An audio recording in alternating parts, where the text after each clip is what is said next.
नमस्कार। ग्रहों की जब भी शांति की बात आती है तो बहुत सारे लोग बोलते हैं कि शांति विधान काम नहीं करते। ऐसे लोगों की समझ पर हंसी आती है, क्योंकि किसी शास्त्र को जब आप कर रहे हैं तो उसकी आधी बात तो आप मान लें और आधी बात नहीं माने। यह कुंठा से ग्रस्त व्यक्ति ही ऐसी बातें कर सकते हैं। शास्त्र का वचन है, प्रथमम अपायम चिंतेत। महर्षि पराशर जी कहते हैं सबसे पहले जन्म पत्री के अंदर रुकावट, परेशानी, पीड़ा आदि जो भी है उसका विचार करना चाहिए। उसके बाद आगे जन्म पत्री देखनी चाहिए, क्योंकि जिस प्रकार से कोई व्यक्ति बीमार होता है तभी वह डॉक्टर के पास जाता है। जब किसी व्यक्ति को किसी प्रकार की समस्या होती है तभी वह वकील के पास जाता है। उसी प्रकार किसी व्यक्ति को कोई पीड़ा होगी, कोई परेशानी होगी, तभी तो वह ज्योतिषी के पास जाएगा।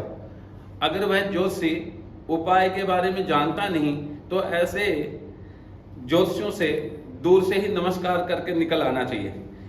बड़ी बातें करने से कोई बड़ा ज्योतिषी नहीं होता। मैं आपको एक संदर्भ दिखाता हूं। महर्षि पराशर जी एक जगह कहते हैं, मानवा नाम ग्रहाधीना उत्छाया पतनानी च भावा भावो च जगताम तस्मात् पूज्यतमा ग्रह। अर्थात इन ग्रहों को ब्रह्मा जी ने वरदान दिया है कि जो इन्हें पूजेगा ये उसे पूजित व सम्मानित बनाएंगे। मनुष्य की उन्नति, अवनति, हानि, लाभ आदि ग्रहों के अधीन है, अतः ग्रहों की पूजा अवश्य करनी चाहिए। ये मेरा लिखा हुआ नहीं है, महर्षि पराशर जी ने ये बात कही है। और ये भी वास्तविकता है कि एक विचार है कि एक डॉक्टर है और डॉक्टर हमें ये बताए कि आपको ये बीमारी है, लेकिन वो उसका इलाज ना बताए तो उस डॉक्टर की क्या आवश्यकता है। ऐसे ही एक ज्योतिषी जो है वह यह तो बतलाए कि ये समस्याएं हैं, लेकिन उससे संबंधित कोई उपाय ना बताए तो ऐसे ज्योतिषी की भी समाज को आवश्यकता नहीं है। तो ज्योतिषी जो स्वयं आजकल अपने उपाय बना रहे हैं, जो टोटकाचार्य हो गए, उनसे तो बचने की आवश्यकता है। शास्त्र सम्मत अगर उपाय करेंगे तो फल अवश्य प्राप्त होगा। अब ज्योतिष शास्त्र के अंदर 5 प्रकार के उपायों का वर्णन है।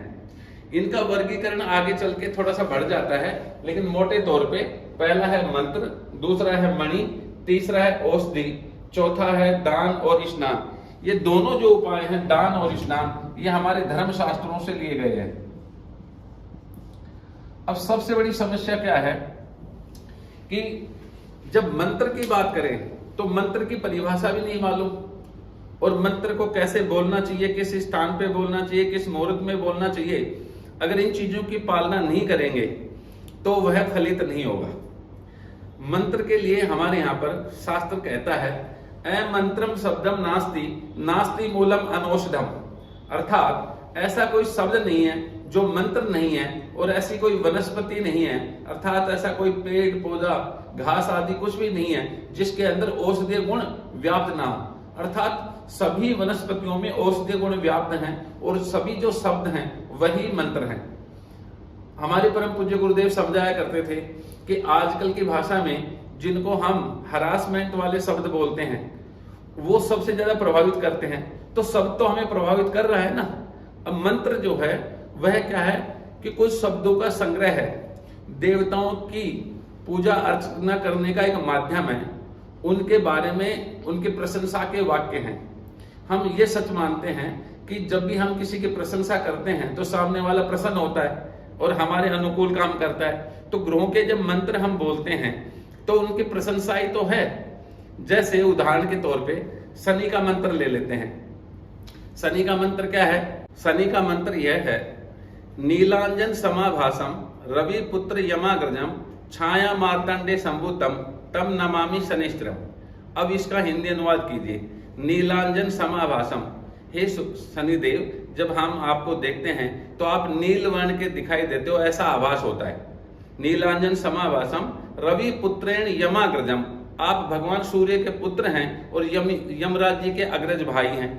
छाया मार्तंडे संभूतम, आपकी माता का नाम छाया है और पिता का नाम मार्तंडे। सूर्य भगवान के 12 नामों में से एक नाम मार्तंडे भी है, अर्थात सूर्य और छाया से आप उत्पन्न हैं। ऐसे शनि को मैं नमस्कार करता हूं। इतनी सी बात है।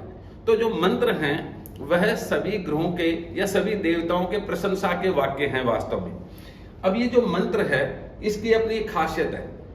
क्या कि किस काल में किस समय करना चाहिए, किस स्थान पे करना चाहिए और किस पद्धति से करना चाहिए, इन तीनों चीजों का हमें विचार करना चाहिए। अगर इन तीनों चीजों का हम विचार करेंगे तो ये काम फलित अवश्य होगा, जो भी हम कार्य कर रहे हैं। उदाहरण के तौर पे समझते हैं कि जब हम पैसे अपने अकाउंट में जब जमा कराने जाते हैं तो आप किसी से भी करवा सकते हैं। जब निकालने जाओ तो आपको साइन भी जो है सही होने चाहिए, कहीं भी कटिंग नहीं होनी चाहिए। एक समय था जब कटिंग होती थी तो वहां पर बैंक वाले आपसे साइन करवा लिया करते थे।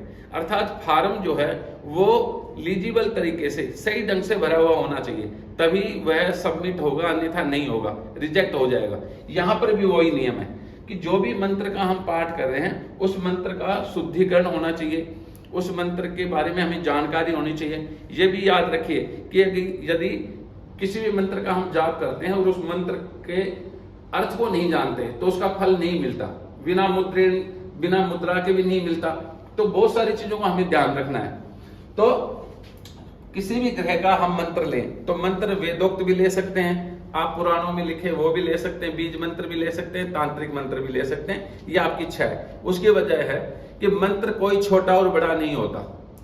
मंत्र सर्वार्थ का बोधक होता है, वह धर्म, अर्थ, काम और मोक्ष चारों पुरुषार्थों को देने की क्षमता रखता है। हमारे यहाँ जो बहुदेववाद है उसके पीछे कारण है कि हिंदू जो संस्कृति है हमारी, ये बड़ी प्रगाढ़ और बहुत ही बलवती है। उसका कारण है कि जिसको जिस भी देवी देवता की पूजा अर्चना करनी है उसके लिए वो स्वतंत्र है। इसलिए अनेक देवी देवताओं का हमारे यहाँ विचार किया गया और उनके मंत्रों की कल्पना की गई। ऋषियों ने उन मंत्रों का आविष्कार किया और जो भी उनके उपासक थे उनकी पूजा करने लग गए। तो उसमें क्या है कि व्यक्ति को स्वतंत्रता है, किसी एक चीज से बांधा गया नहीं। किसी भी मंत्र का अगर हम जाप करते हैं तो उसी प्रकार से फलदायी होता है जिस प्रकार भिन्न भिन्न स्थानों से निकलने वाली जो नदियां हैं वह कोई किसी मार्ग से, कोई किसी मार्ग से, कुछ बहुत जल्दी पहुंचती हैं, कुछ बहुत समय बाद पहुंचती हैं, लेकिन सभी का उद्गम जो स्थल है वहां से निकलने के बाद उनका जो टारगेट है या उनकी जो मंजिल है वो सभी की समुद्र होती है। इसी प्रकार से किसी भी मंत्र का हम पाठ करते हैं तो वह जो मंत्र है वह उस ग्रह या देवता तक हमें पहुंचाता है और वह प्रसन्न होकर के हमारे अनुसार जो भी हमारी कामना थी उसके अनुसार वह हमें फल प्रदान करता है। तो जो मंत्र है उसके लिए कुछ बातों के बारे में हमें जानकारी होनी चाहिए।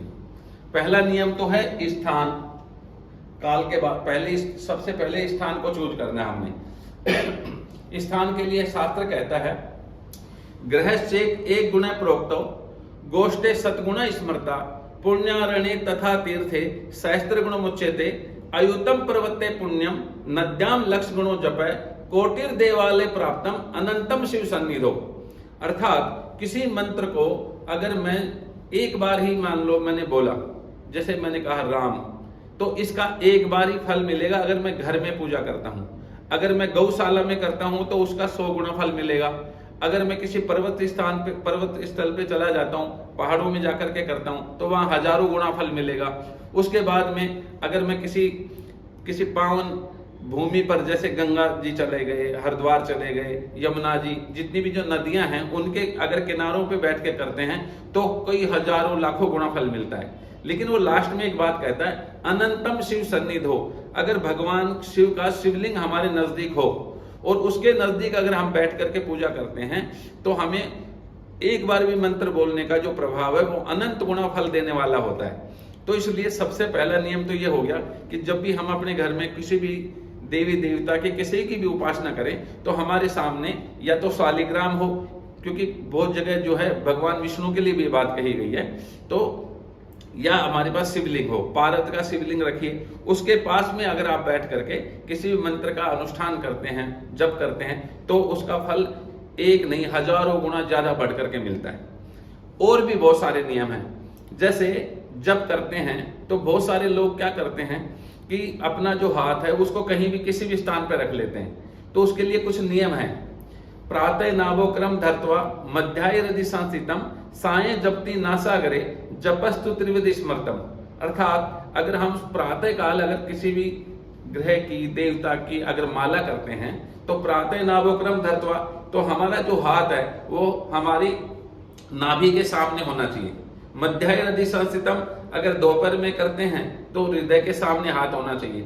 सायं जपति नासाग्रे, और शाम को अगर हम जप करते हैं तो नासिका के अग्र भाग में हमारा हाथ होना चाहिए। इस प्रकार से ही जप करने की 3 विधियां होती है। तो इसके बारे में आप देखें तो जो हमारे ऋषि मुनियों की कुछ पिक्चर आजकल मिल जाती हैं, तो उनके पास एक यू शेप की लकड़ी होती थी, उसके ऊपर वो हाथ रख के जाप करने का विधान था। तो वो किस लिए रखते थे?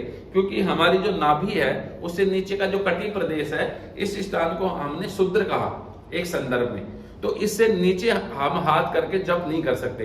तो जो लकड़ी की जो हाइट है वो इस तरीके से बनवा सकते हैं आप कि आपका जो हाथ है वो आपके हृदय के सामने हो और फिर आप जप कीजिए।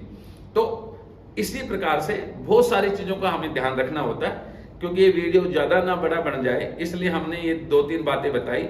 आगे इसी वीडियो को हम क्रम से करते हुए आगे की बात भी करेंगे। धन्यवाद।